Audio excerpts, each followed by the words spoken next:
Hello everyone, welcome to our channel पढ़ेंगे UPSC. My name is Prashant Chandra.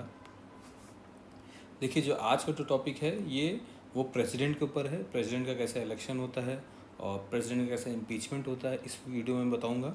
और मैं आपको नोट्स बताऊंगा कि मैंने कैसे इसको नोट्स बनाया है। और प्रेसिडेंट काफ़ी इम्पॉर्टेंट टॉपिक है और मेंस के लिए भी इम्पॉर्टेंट है, GS2 के लिए, स्पेशली मेंस के लिए GS2 के लिए इम्पॉर्टेंट है। और प्रीलिम्स में फैक्चुअल चीज़ें क्वेश्चन हर साल आता है, यूपीएससी पूछता है। ठीक है, यूपीएससी जो है प्रीलिम्स के लिए बहुत ज़्यादा इंपॉर्टेंट है। तो इस नोट्स में मैंने प्रीलिम्स का भी डाला हुआ है, मेंस का भी डाला हुआ है, और जिनका पवेड सब्जेक्ट है इंटरव्यू भी पूछ सकते हैं ये भी डाला हुआ, क्योंकि प्रेसिडेंट जो है काफ़ी करंट न्यूज़ में रहता है। ठीक है, और यूपीएससी इसमें नज़र बनाए रहती है, हमेशा क्वेश्चन पूछती है इससे। ठीक है, और अगर किसी बच्चे को ये नोट्स चाहिए, हम लोग कॉम वाइंडिंग में बुकलेट, हार्ड कॉपी बुकलेट में देते हैं। हर इंडिविजुअल वाइज सब्जेक्ट का नोट्स भी देते हैं और सारे सब्जेक्ट्स का भी देते हैं। अगर आपको चाहिए ये तो इसको आप डिस्क्रिप्शन बॉक्स में मैंने नंबर दे दिया है, और पढ़े इंडिया का जीमेल भी है, उस पर आप जाके क्वेरी पूछ सकते हैं कितना उसका प्राइसिंग क्या है, उससे आप जाके सारे डिटेल पूछ सकते हैं। ठीक है, अगर आपको कोई क्वेश्चन है तो आप कमेंट बॉक्स में कमेंट करके भी पूछ सकते हैं, हम लोग उसको रिप्लाई कर देंगे। और एक चीज़ मैं वीडियो शुरुआत करने से पहले एक चीज़ बता दूँ कि मार्केट में आपको बहुत सारे नोट्स मिलेंगे, और मैं गारंटी के साथ कह सकता हूँ ऐसे नोट्स आपको कहीं नहीं मिलेंगे। ये नोट्स मेरे खुद के एक्सपीरियंस के नोट्स हैं जो मैंने बनाए हुए थे। 5 साल के एक्सपीरियंस के यूपीएससी के नोट्स हैं, और मैंने भी इसी नोट्स को पढ़ के मैंने प्रीलिम्स भी अच्छे से क्वालिफाई किया, मेंस भी क्वालिफाई किया है, और काफ़ी अच्छे स्कोर से किया था मैंने इसको। और इसमें नोट्स में एक खासियत ये है कि इस नोट्स इतना कलरफुल है कि आपको देखते ही आपको याद रिमेंबर हो जाएगा, याद हो जाएगा। बाकी अगर आप कोई बुक खोलते हैं या कुछ कोई भी नोट्स किसी कोचिंग का आप देखते हैं तो उसमें आप देखेंगे इतना पैराग्राफ में लिखा रहेगा, आपको समझ में नहीं आएगा। इसमें मैं आंसर राइटिंग करता था उसी बेसिस पे ही मैंने यहाँ पूरा बनाया हुआ है। ठीक है, आप इस नोट्स को देखेंगे, चार्ट वाइज मैंने बनाया, पॉइंट वाइज मैंने बनाया। और मैं एक टिप दे दूं कि मेंस में जब आप पॉइंट वाइज लिखते हैं तो उन्हीं बच्चों के नंबर ज़्यादा आते हैं। ठीक है, और GS2 में मेरे अच्छे स्कोर आते थे, 115 120 एक अच्छे स्कोर होते हैं। और अगर किसी बच्चे को चाहिए तो प्लीज़ आप इसको कांटेक्ट करिए। मैंने नीचे डिस्क्रिप्शन बॉक्स में अपना नंबर दे दिया है। ठीक है, तो चलिए स्टार्ट करते हैं। और इसमें मैं थोड़ा सा मैं आपको बता भी दूंगा, पूरा ओवरव्यू दे दूंगा, और इस नोट्स को भी बता दूंगा मैं कैसे कैसे इसमें हम लोगों ने बनाया। ठीक है, अच्छा, तो देखिए यहाँ पे प्रेसिडेंट का आर्टिकल एग्जीक्यूटिव ब्रांच है, यूनियन बॉडी का, आपको सबको पता है। और आर्टिकल 52 से लेके आर्टिकल 52 से लेके 78 तक होता है, ये पार्ट 5 में आता है। ठीक है, अच्छा, कई लोगों को कन्फ्यूज़न होता है कि इंडिया में जुडिशरी, एग्जीक्यूटिव और लेजिस्लेचर, इंडिया में वाटर टाइट कंपार्टमेंट नहीं है, वो एक दूसरे पे डिपेंडेंट है। ठीक है, देखिए, एग्जीक्यूटिव ही अपॉइंट करता है जुडिशरी, प्रेसिडेंट अपॉइंट करता है सुप्रीम कोर्ट के जजेस को, हाई कोर्ट के जजेस को। लेजिस्लेचर कौन इलेक्ट करता है? प्रेसिडेंट को इलेक्ट करता है। तो देखिए यहाँ पे इंडिया में जो है तीनों जो ब्रांच है ये आपस में कंबाइंड है, इंटरकनेक्टेड है। ठीक है, प्रेसिडेंट जो अमेरिकन प्रेसिडेंट की तरह नहीं, वहाँ पे जुडिशरी अलग है, एग्जीक्यूटिव अलग है, और लेजिस्लेचर अलग है। तो वाटर टाइट कंपार्टमेंट, सबका अलग अलग डिफरेंट डिफरेंट रोल है। इंडिया में ऐसा नहीं, इंडिया में इंटरकनेक्टेड रोल है पार्शली। ठीक है, तो देखिए यहाँ मैंने एक इस ब्लॉक बनाया हुआ है, ब्लॉक मैंने अच्छे समझाया जुडिशरी में क्या क्या आता है। Supreme court, high court, subordinate court आ जाएगा। इंडियन गवर्नमेंट किससे बनती है? एग्जीक्यूटिव से। यूनियन और स्टेट होता है, यूनियन में प्रेसिडेंट होता है, vice president, prime minister, CEO, council of ministers होते हैं, attorney general of India. Same उसी तरह स्टेट में governor, head of the state होता है, chief minister, state council minister, advocate general of state. इसी तरह लेजिस्लेचर में यूनियन में, स्टेट में होता है, यूनियन में पार्लियामेंट होता है, लोकसभा जिसको कहते हैं, प्लस राज्यसभा कहते हैं, स्टेट लेजिस्लेचर में विधानसभा कहते हैं। ठीक है, और कई कई जगह आपका विधान परिषद भी है जिसको कहते हैं लेजिस्लेटिव काउंसिल। ठीक है, तो चलिए स्टार्ट करते हैं सबसे पहले इलेक्शन ऑफ द प्रेसिडेंट से। ठीक है, अच्छा, इलेक्शन ऑफ द प्रेसिडेंट क्या है? आर्टिकल 54 से 55 के बीच में आता है, यहाँ मैंने बता दिया है। इसी जगह मैंने बता दिया प्रेसिडेंट का थोड़ा सा फैक्ट्स बता दिया। हेड ऑफ द स्टेट होता है, फर्स्ट रीजन ऑफ इंडिया होता है, ये एक सिंबल है यूनिटी के इंडिया का। ठीक है, अच्छा, कभी भी इलेक्शन होने पहले इलेक्टोरल कोलाज, देखिए यहाँ कितने अच्छे से हर चीज़ मैंने जो ब्लॉक में समझाया हुआ है, ये आपको किसी भी नोट्स में नहीं मिलेंगे, ये मैं गारंटी के साथ कर सकता हूँ। देखिए, notes banana is very big task, तो हम लोग इसीलिए है आपके पास। ठीक है, हम लोग मेहनत कर रहे हैं ताकि आपका यूपीएससी प्रीलिम्स लिख ले, मेंस लिख ले। ठीक है, तो आपको काफ़ी लोड कम हो जाए, इसलिए मैंने ये नोट्स बनाया हुआ है। और ये मैं गारंटी के साथ करता हूँ कि अगर ये आप नोट्स पढ़ेंगे अच्छे से और इसी को बार बार रिवाइज करेंगे, आपका यूपीएससी प्रीलिम्स और मेंस बहुत अच्छे से निकलेगा। देखिए यूपीएससी में एक टिप होती है जो कम बच्चों को पता होती है, मतलब पता सबको रहती है लेकिन उसको फॉलो कोई नहीं करता, ठीक है। तो मैं ये बता रहा हूँ कि जितने भी टॉपर्स होते हैं, जितने भी मेंस सेलेक्टेड होते हैं, जितने भी प्रीलिम्स सेलेक्ट होते हैं, एक ही स्ट्रैटेजी होती है, कम को चीज़ों को बार बार पढ़ना रदर देन ज़्यादा चीज़ों को पढ़ना, ठीक है। ये गलती मैक्सिमम बच्चे करते हैं, तो ये आपको गलती नहीं करनी, इसीलिए हम लोगों ने ये नोट्स बनाया है। शॉर्ट नोट्स हैं, क्रिस्प है, टू द पॉइंट नोट्स है। जैसे ही आप उसको पढ़ेंगे इतना ही उसका पढ़ना, उससे ज़्यादा आपको पढ़ना नहीं है। और मैं गारंटी दे रहा हूँ इस कलरफुल नोट्स को आप जब पढ़ेंगे आपके दिमाग में हर एक चीज़ प्रिंट हो जाएगी, ठीक है। तो देखिए इलेक्शन होने के पहले इलेक्टोरल कॉलेज बनाया जाता है। इलेक्टोरल कॉलेज किसका होता है? बोथ हाउस ऑफ पार्लियामेंट जो मेंबर्स होते हैं उनके लिए, elected member of legislative assemblies of states, और दिल्ली और पुडुचेरी जो यूनियन टेरिटरी, दो ही जगह आपके लेजिस्लेटिव असेंबली, उनको भी इंक्लूड किया था। तो 3 चीज़ यहाँ पे मैंने दिखा दी है।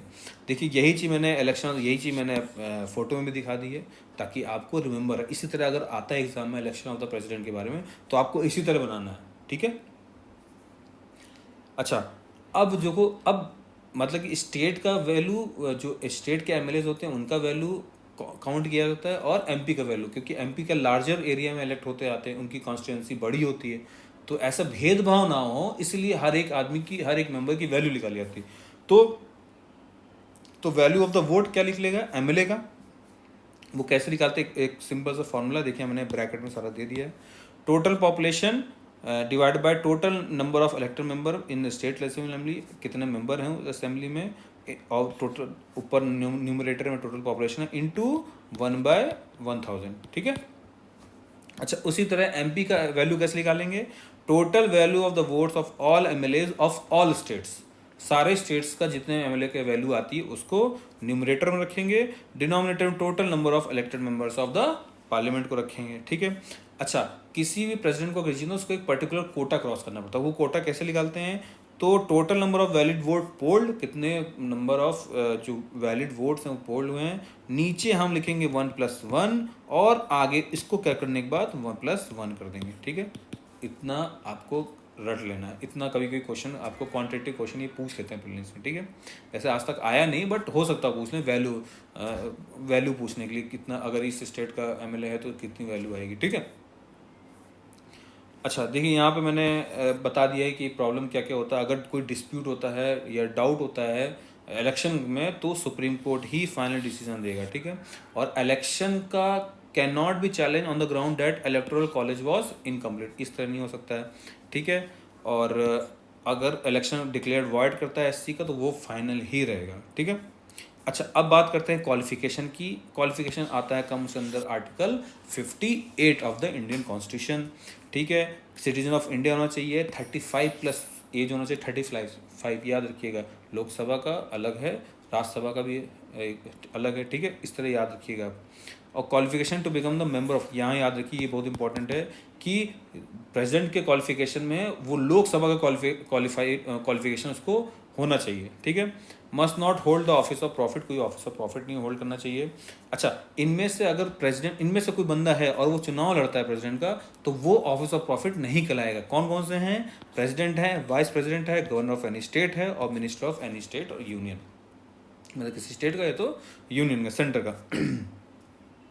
अच्छा, अब कोई किसी को चुनाव लड़ना तो नॉमिनेशन करना जाएगा तो कैसे करेगा? Must be subscribe bye at least 50 electors and 50 seconders. देखिए यहाँ कितने अच्छे से हर एक अलग अलग कलर से मैंने बताया हुआ है ताकि आपको एकदम रट हो जाए। इसीलिए क्या कहते हैं ये नोट्स, इसलिए मैं बोलता हूँ और दावे के साथ बोलता हूँ कि ये नोट्स आपको इस तरह के कहीं नहीं मिलेंगे, ठीक है। काफ़ी हार्ड वर्क लगी है बट जो रिजल्ट निकला है काफ़ी अच्छा निकला है, ठीक है। और जो मेरे स्टूडेंट्स हैं जिनके पास ये कोरियर गया है वो काफ़ी अप्रिशिएट कर रहे हैं इसको कि सर ये वर्थ इट है, ठीक है। तो चलिए, नॉमिनेशन आपको पता ही चल गया। ओथ ऑफ द प्रेसिडेंट कैसे, कौन आर्टिकल 60 में आता है, कौन देता है? चीफ जस्टिस ऑफ इंडिया देता है। और अगर वो प्रेजेंट नहीं है तो कोई भी सीनियर जज ऑफ सुप्रीम कोर्ट का दे सकता है, ठीक है। कंडीशन क्या है आर्टिकल प्रेसिडेंट ऑफिस की? आर्टिकल 59 में आता है। वो किसी भी मेंबर नहीं होना चाहिए, other of the house of parliament में, स्टेट लेजिस्लेचर में कोई ऑफिस ऑफ प्रॉफिट नहीं होना चाहिए, और यही सब, ये तीनों जो तीसरा पॉइंट है वो आप इसको पॉज करके देख लीजिए, इतना इंपॉर्टेंट पॉइंट नहीं है वो, ठीक है, वो मैंने लिख दिया है, ठीक है। प्रिविलेजेस एंड इम्यूनिटीज़ क्या क्या, ये सबसे इंपॉर्टेंट है, क्या क्या प्रिविलेजेस मिलती है। मैंने जो पढ़ाया था आपको नेशनल इमरजेंसी के बारे में वीडियो में भी, उसमें भी मैंने बताया हुआ है कि इनको प्रिविलेजेस और इम्यूनिटी, इवन फंडामेंटल राइट में ही बताया है कि इनको कुछ प्रिविलेजेस जो है वो आम आदमी से ज़्यादा मिलती हैं, ठीक है। कोई भी क्रिमिनल प्रोसीडिंग नहीं हो सकती उनके पर्सनल एक्ट में। दे कांट बी अरेस्टेड और punish when they are on office after 2 month notice. Civil proceeding हो सकता है, क्रिमिनल प्रोसीडिंग नहीं हो सकता जब तक वो ऑफिस में है। सिविल भी होगा तो वो आफ्टर 2 मंथ नोटिस के बाद ही होगा, ठीक है। अच्छा, vacancy in the office of president, अगर वैकेंसी होती है, किस प्रकार से वैकेंसी होती है, या तो 5 साल का टेन्योर पूरा बीत गया हो, रेजिग्नेशन हो, डेथ हो, इम्पीचमेंट हो, ये आर्टिकल वैकेंसी का जो ऑफिस आता है वो 62 में आता है, और 6 महीने में उनका प्रेसिडेंट का चुनाव होना चाहिए। अगर वैकेंसी होती है तो वाइस प्रेसिडेंट वो एक्ट हो जाता है प्रेसिडेंट का in absence of VP, CGI बन जाता है। अगर सीजीआई भी नहीं है तो कोई सुप्रीम कोर्ट का सीनियर मोस्ट जज प्रेसिडेंट बन जाता है, ठीक है। अब ये सबसे इंपॉर्टेंट है इम्पीचमेंट, ये काफ़ी एग्जाम में आता है। यहाँ देखिए मैंने एक इम्पीचमेंट का पूरा पूरा चार्ट बना दिया है, ताकि आपको एकदम रट जाए, समझ में आ जाए कि ये क्या है, क्या इम्पीचमेंट होता क्या है। क्योंकि आप देखेंगे कई सारी बुक जो उसमें पैराग्राफ में दिया, आप उसको अलग अलग लिखते हैं, आपको टाइम बहुत वेस्ट होता है। यहाँ पे पूरा आपको एज इट इज़ मिलेगा। यही चीज़ मैंने यहाँ पे पॉइंट वाइज बता दी है। अगर एग्जाम में क्वेश्चन आता है तो आपको ऐसे ही लिखना है, 1 2 3 ऐसे पॉइंट वाइज में लिखना है। याद रखिए, जो बच्चे पॉइंट में लिखते हैं they scored very good marks. Even मेरी भी राइटिंग इतनी अच्छी नहीं है, लेकिन मैं पॉइंट में लिखता हूँ तो मेरे को मार्क्स अच्छे मिलते हैं, रादर देन मैं पैराग्राफ में लिखूँ, ठीक है। जितने भी टॉपर्स आप कॉपी उठाइएगा वो सब पॉइंट्स में ही लिखते हैं, आपको पैसेज में नहीं लिखना है, पैसेज फॉर्म में, ठीक है। अच्छा, इम्पीचमेंट कैसे हो सकता है? This can be initiated by other house of the parliament. 1/4 of the total member of the house को साइन करना चाहिए, उससे कम नहीं होना चाहिए। 14 दिन का प्रायर नोटिस देना पड़ता है प्रेसिडेंट को बिफोर द इनिशिएटिंग इम्पीचमेंट, और उसी के बाद एक रेजोल्यूशन पास किया था 2/3 मेजोरिटी से total member of the house से, और वो अदर हाउस दिया जाता है, और वो हाउस, दूसरा हाउस जो है वो उसको इन्वेस्टिगेट करता है। अगर वो पाता है सही है तो वो भी उतने ही मेजोरिटी से पास करता है, ठीक है। नॉमिनेटेड मेंबर भी इम्पीचमेंट में लेते हैं, याद रखना, ये बहुत इंपॉर्टेंट पॉइंट है कि क्या नॉमिनेटेड मेंबर भी लेते हैं। यस, इम्पीचमेंट में के लिए elected and nominated members from the state legislature do not participate in the impeachment of the president, लेकिन वो पार्टिसिपेट करते हैं किसमें, आपके इलेक्शन में, इलेक्टेड मेंबर्स, ठीक है। अच्छा, अब आ जाते हैं पावर क्या है, फंक्शन क्या है प्रेसिडेंट। देखिए यहाँ कितने अच्छे से मैंने चार्ट में बता दिया गया, अलग अलग डिफाइंड कर दिया। Executive power, legislative power, executive power, legislative power, financial power, emergency power, जो मैं अभी एक वीडियो में आपको बता दूंगा, 352 है, 356 है, या 360 है national emergency. Judicial power, diplomatic power, military power. Executive power क्या क्या है कि पीएम और अदर मिनिस्टर वो उनके प्लेजर में रहते हैं। यस, अटॉर्नी जनरल अपॉइंट करते हैं। कैग है, चीफ इलेक्शन कमीशन है, चेयरमैन है, मेंबर ऑफ द हाउस हैं, गवर्नर है यूपीएससी के, ठीक है, chairman and the member of the finance commission also. ये दे मेक रूल्स, ही और she make rules for more convenient transaction. जितना भी काम होता है in the name of president ही होता है, आपको याद रखना चाहिए, ठीक है। इंटरस्टेट काउंसिल को अपॉइंट करते हैं, और कमीशन अपॉइंट करते हैं जो इन्वेस्टिगेट कर सके SC ST को OBC के थ्रू। एडमिनिस्ट्रेटर अपॉइंट करते हैं, वो गवर्नर अपॉइंट करते हैं, और किसी डिक्लेयर एरिया को शेड्यूल एरिया वो बना सकते हैं। यहाँ पे मैंने बता दिया, इतना ही आपको एग्जीक्यूटिव पावर रखना है, ठीक है। अच्छा, लेजिस्लेटिव पावर, यहाँ देखिए एकदम अच्छे से मैंने बता दिया कि प्रेसिडेंट की लेजिस्लेटिव पावर क्या क्या है, वो क्या कौन कौन सा कानून बनाती है, ये याद रखिएगा। वो समन कर सकते हैं, प्रोरॉग कर सकते हैं, या डिसॉल्व कर सकते हैं लोकसभा को, ठीक है, लोकसभा, नॉट राज्यसभा, याद रखिए। जॉइंट सिटिंग को वो बुला सकते हैं, और उसको प्रिसाइड कौन करता है, स्पीकर करता है। कुछ बिल हैं जो प्रायर परमिशन लेना होता है प्रेसिडेंट को, मनी बिल हो गया, और कोई भी बिल जो स्टेट को अफेक्ट करते हो, स्टेट का कोई अगर विभाजन हो रहा हो, नया नाम लो, तो वो प्रेसिडेंट से उनको लेना पड़ेगा परमिशन, ठीक है। नॉमिनेट करते हैं 12 मेंबर राज्यसभा में, और 2 एंग्लो इंडियन आपके लोकसभा में करते हैं। एड्रेस करते हैं पहला पार्लियामेंट को, कन्वीन करते हैं वो। He can promulgate ordinance when the parliament is not in session, ठीक है। कई सारे रिपोर्ट रखते हैं, कैग, यूपीएससी, फाइनेंस कमीशन के बजट के, पार्लियामेंट की रिपोर्ट रखते हैं, ठीक है। और डिसाइड करते हैं डिस्क्वालिफिकेशन ऑफ मेंबर में इन कंसल्टेशन विद ECI मतलब यहाँ पे इलेक्शन कमीशन ऑफ इंडिया, ठीक है। ये पढ़ लीजिएगा आप। डिप्लोमेटिक पावर आपको पता ही है क्या क्या है। मिलिट्री पावर सुप्रीम कमांडर हैं सारे डिफेंसेस के, आर्मी, नेवी और एयरफोर्स के चीफ होते हैं, अपॉइंट करते हैं प्रेसिडेंट। इमरजेंसी पावर, इसका मैं अलग चैप्टर वीडियो बना दूंगा, आप उसको वहाँ देख लीजिएगा। नेशनल इमरजेंसी, प्रेसिडेंट रूल और फाइनेंशियल इमरजेंसी। अच्छा, जुडिशियल पावर सबसे इंपॉर्टेंट है, उनमें से भी सबसे इंपॉर्टेंट है आर्टिकल 72। क्या है ये? This is called as pardoning power. ठीक है, पार्डनिंग पावर। पार्डनिंग पावर क्या है? He can grant pardon, reprieve, respite, remission. यहाँ देखिए मैंने फिर से एक ब्लॉक बना दिया है ताकि आपको, इसमें भी बच्चे कंफ्यूज होते हैं सर कम्यूटेशन में क्या होता है, रिमिशन में क्या होता है, रिट्रीव में क्या होता है, रिस्पाइट में क्या होता है, ये आपको हमेशा भूल जाते हैं। तो ये अगर यही चीज़ एक दो लाइन आप याद रखेंगे, 110% आपको ज़िंदगी भर याद रहेगी इस नोट्स के थ्रू। ठीक है, तो मैंने यहाँ बता दिया, प्लीज़ इसको पॉज करके एक एक चीज़ आप इसको देख लीजिए। ये जो इनके पार्टनिंग पावर हैं प्रेसिडेंट के। ठीक है, अच्छा, फाइनेंशियल पावर भी है। देखिए, financial statement, annual financial statement को लेट करते हैं, उनको प्रियर रिकमेंडेशन होना चाहिए मनी बिल की, जो मैंने पहले आपको बता दिया है। ठीक है, अच्छा, यहाँ देखिए मैंने ऑर्डिनेंस मेकिंग पावर बता दी है। जो भी आर्टिकल 123 है, ऑर्डिनेंस को भी वो प्रोमलगेट कर सकते हैं। ठीक है, अगर सेशन पार्लियामेंट सेशन में नहीं है। लेकिन याद रखना, ऑर्डिनेंस जो है वो parallel power of the legislation नहीं, ये बहुत ही, और इसी ऑर्डिनेंस का काफ़ी मिसयूज़ भी हो चुका है, ये काफ़ी करंट में रहता है। तो ये एग्ज़ाम यूपीएससी मेंस में भी, प्रीलिम्स में आ सकता है। ठीक है, इसके बहुत सारे केसेस भी हैं। कूपर केस हैं, 38 अमेंडमेंट एक्ट में हुआ था, 44th अमेंडमेंट एक्ट में हुआ था। काफ़ी देखिए, 44th में बोला गया था कि प्रेसिडेंट का satisfaction made justiciable on the ground of malafide. अगर गलत तरीके से ऑर्डिनेंस पास करवाया गया किसी गलत मंशा से, तो वो जुडिशियल रिव्यू उसका हो सकता है। ठीक है, देखिए यहाँ ऑर्डिनेंस पास कर दिया गया है। ठीक है, यहाँ पे ऑर्डिनेंस के बारे में बताया मैंने, इसको आप देख लीजिएगा।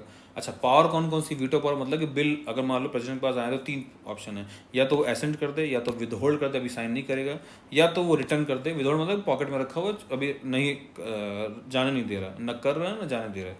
ठीक है, he may return the bill except money bill and constitutional amendment. Money bill और कॉन्स्टिट्यूशनल अमेंडमेंट को उनको पास करना। और याद रखिएगा, कॉन्स्टिट्यूशनल अमेंडमेंट बिल को उनको प्रायर रिकमेंडेशन की जरूरत नहीं पड़ती है। ठीक है, कौन कौन से होते हैं? ऑब्सोल्यूट वीटो होता है, सस्पेंसिव वीटो होता है और पॉकेट वीटो होता है। आप ये याद रखिएगा कि जो क्वालिफाइड वीटो होता है, क्वालिफाइड, वो इंडिया में नहीं यूज़ होता, वो सिर्फ और सिर्फ अमेरिकन प्रेसिडेंट में यूज़ होता है। ठीक है, हमारे यहाँ ऑब्सोल्यूट, सस्पेंसिव और पॉकेट वीटो ही यूज़ होता है। इसके बारे में देखिए, इसको भी मैंने यहाँ पे एक बॉक्स में बना दिया, इसको प्लीज़ पॉज करके आप इसको पढ़ लीजिएगा।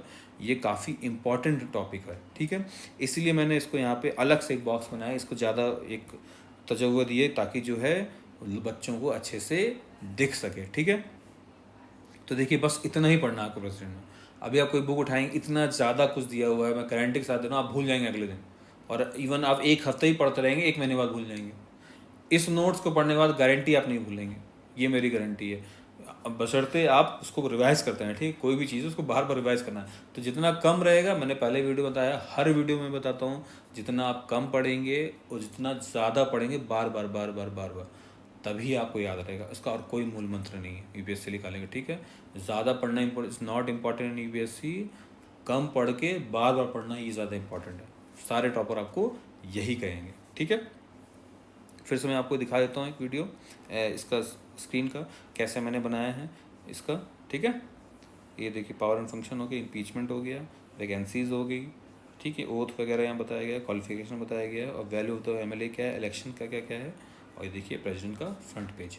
ठीक है, तो अगर किसी को, मैं फिर से रिपीट कर रहा हूँ, किसी बच्चे को ये नोट्स चाहिए, किसी को बुकलेट फॉर्म में चाहिए, या तो पॉलिटी के नोट्स अभी रेडी है हमारे पास, आप ऑर्डर कर सकते हैं। और अगर आपको सारे जीएस नोट्स के बुक चाहिए तो आप उसको कैरी कर सकते हैं। मैंने अपना नंबर और तीनों नंबर मैंने अपने कमेंट डिस्क्रिप्शन बॉक्स में दे दिया है, और मेल भी दे दिया है पढ़ इंडिया का, आप वहाँ जाके क्वेरी कर सकते हैं।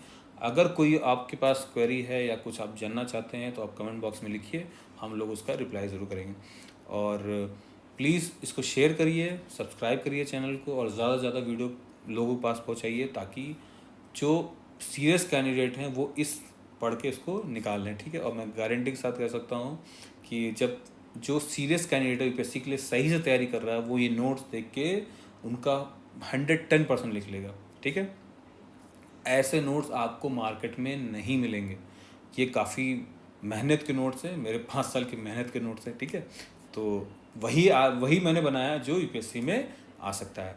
Okay, and I hope you like this video, and all the best for your exam. Thank you.